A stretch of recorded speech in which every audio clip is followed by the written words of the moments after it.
ज्ञान इंस्टीट्यूट के आज के इस लेक्चर में आप सबका स्वागत है। जैसा कि आप जानते हैं कि हर बार हम लेकर आते हैं आपके लिए कुछ खास, तो आइए शुरू करते हैं आज का टॉपिक। नमस्कार, मैं शैलेंद्र जैन ज्ञान इंस्टीट्यूट परिवार में एक बार फिर से आपका स्वागत करता हूँ। तो त्रिकोणमिति का हमने फर्स्ट लेक्चर पढ़ लिया था जिसमें बेसिक फॉर्मूलेज आपको बताए गए थे।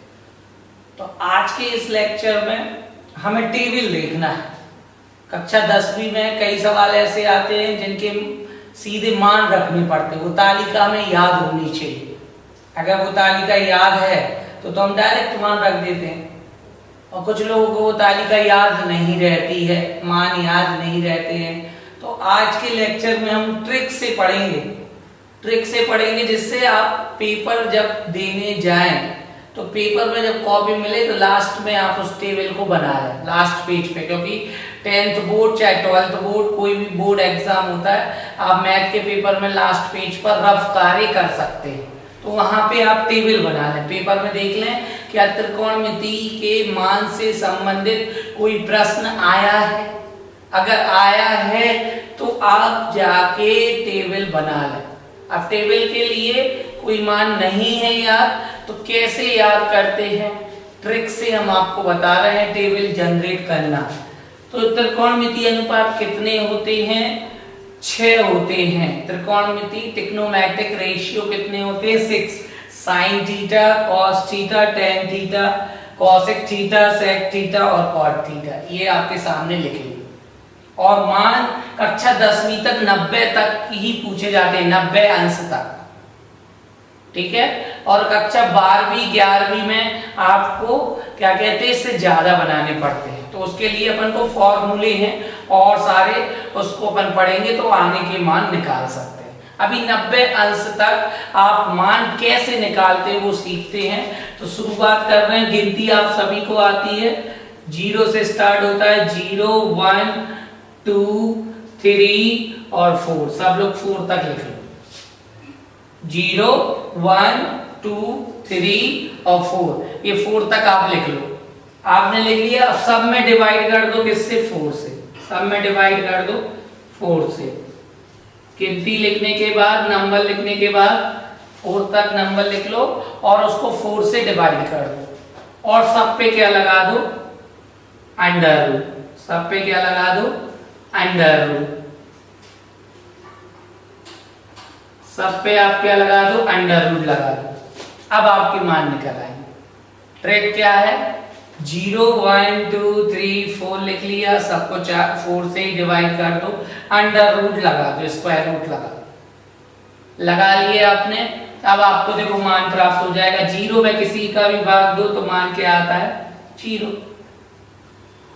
1 का वर्गमूल कितना होता है? स्क्वायर रूट 1 ही होता है, 1 ही होता है। और 4 का आपका 2 तो 1/2 हो जाएगा।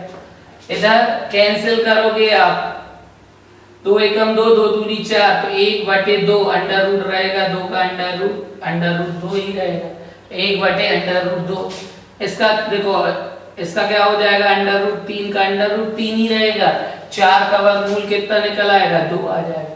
यहाँ कैंसिल हो जाएगा तो अंडर रूट में 1 तो क्या आ जाएगा? 1 आ जाएगा, ठीक है। तो ट्रिक से आपने एक लाइन के मान निकाल लिए। साइन 0 का मान कितना होता है? 0। साइन 30 का मान, कई बार से एमपी बोर्ड में तो मैच द कॉलम जब आते हैं तो आपके मान से संबंधित 1-2 मैच द कॉलम रहते हैं सही जोड़ियां बनाने कि साइन 90 का मान कितना होता है, तो तुरंत याद आ जाएगा साइन 90 का मान 1 होता है। तालिका बनिए। साइन 60 का मान अंडर रूट 3/2। साइन 45 का मान 1/√2। सर ये कैसे आए? तो हमने आपको बता दिया ट्रिक। अब साइन की याद हो गई, अब पूरी आप आराम से बना सकते हैं। कैसे बनाओगे? कॉस की बनाना है, उल्टा कर दो। कॉस की बनाना है, उल्टा कर दो। और टेन की बनानी है तो टेन के लिए हम आपको फॉर्मूले बता चुके। टेन का सूत्र होता है साइन थीटा अपॉन क्या? Cos theta. जब त्रिभुज नहीं दिया है तब अपन को सवाल हल करना है, तो टेन का सूत्र क्या होता है? साइन बटे कॉस। तो tan बन जाएगा। और आपको कॉसिक मालूम होगा, कॉसिक किसका अपोजिट होता है? साइन का। कॉसिक किसका अपोजिट होता है? साइन का।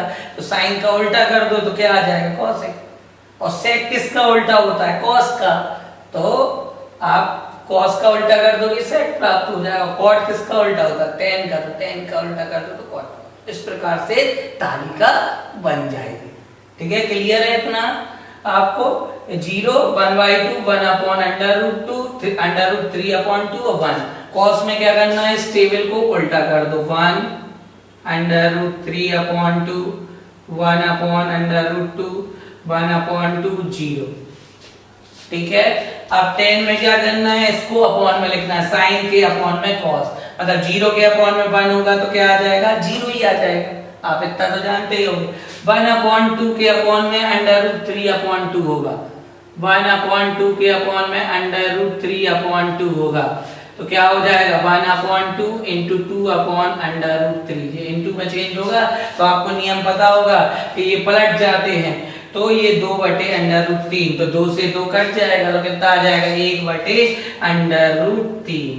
1/√3। अब इसके बटे ये होगा तो ये दोनों देखो आपके एक समान आ रहा है। दोनों के बटे में ये आएगा, इसके बटे ये, तो ये कट जाएगा तो इसका मान कितना हो जाएगा? 1।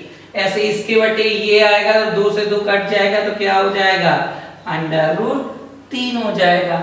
अब 1 के बटे 0 आ जाएगा। 1 के बटे 0, तो किसी में भी अगर 0 का भाग देते हैं तो उसका मान क्या हो जाता है? अनंत। ये काय का चिन्ह है? अनंत का। कुछ लोग इसको अपरिभाषित, इनफाइनाइट इंग्लिश में, नॉट डिफाइन, इनफाइनाइट, अनंत, अपरिभाषित, कुछ भी बोल सकते हैं। तो 10 90 का मान अपरिभाषित है। ठीक है, तो ध्यान रखना, ये 10 का मान निकल आया। अब साइन कॉस 10 के मान निकल आए तो अब हमें किसका मान निकालना है? कॉसेक थीटा का। तो कॉसेक थीटा का मान क्या से निकलेगा? साइन का उल्टा कर दो। तो 0 का उल्टा, 0 के बटे में 1, 1/0, तो 0 का उल्टा कितना हो जाएगा? नॉट डिफाइंड, मतलब अपरिभाषित।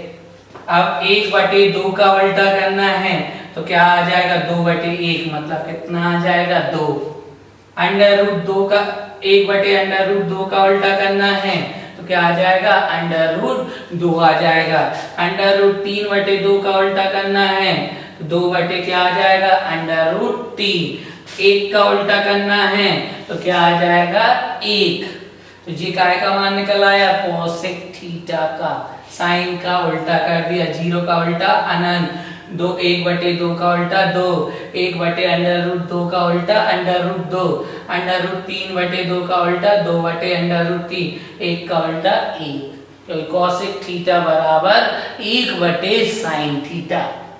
अब सेक का निकालना है तो कॉस का उल्टा कर दो, तो 1 का उल्टा 1, √3/2 का उल्टा कितना हो जाएगा? 2/√3, 1/√2 का उल्टा क्या हो जाएगा? √2, और 1/2 का उल्टा क्या हो जाएगा? 2, और 0 का उल्टा क्या आ जाएगा? अनंत, मतलब अपरिभाषित, नॉट डिफाइंड। ठीक है, ये सेक का मान निकल आया। अब कॉट का मान निकालना है तो 10 का उल्टा कर दो। 0 का उल्टा क्या होता है? 0 का उल्टा नॉट डिफाइंड, अपरिभाषित। 1/√3 का क्या होगा? √3। 1 का क्या हो जाएगा? 1। √3 का क्या हो जाएगा? 1/√3। अपरिभाषित, नॉट डिफाइंड का क्या हो जाएगा? 0। इस प्रकार से हम क्या प्राप्त कर रहे हैं? तालिका। ये बन गई है त्रिकोणमिति की तालिका। अब 10वीं एमपी बोर्ड, चाहे हिंदी मीडियम हो चाहे इंग्लिश मीडियम हो, एमपी बोर्ड में सीधे सीधे कैसे पूछ लेते हैं? tan 45 का मान, तो देखो ये लिखा 10, ये लिखा 45, तो tan 45 का मान 1। cosec 60, तो cosec ये लिखा है, 60 ये लिखा है, 2/√3। कुछ टीचर कह देते हैं रट्टा मान लो, तो आप लोग क्या कर लेते हो? रट लेते हो। हम कहते cot 45 का है। कुछ लोग रटते हैं तो भूल जाते पेपर में कि tan 45 का क्या होगा। अब लगे हैं याद करने। ठीक है, तो या तो आप तालिका बनाना सीख लें या रटना सीख लें। ठीक है, बना के सीखोगे, याद करोगे, बहुत जल्दी याद हो जाएगा। तो ये तालिका है जिसका उपयोग हमें क्वेश्चंस में करना है। ठीक है, इतना क्लियर हो गया होगा। आज के लिए इतना ही, इसके आगे हम पढ़ेंगे अगले लेक्चर में। तालिका समझ में आई हो तो आपको क्या कहते कमेंट बॉक्स में कमेंट करना है, और अगर कोई प्रॉब्लम हो रही हो तो आप क्या कहते कमेंट बॉक्स में पूछ सकते हैं। धन्यवाद।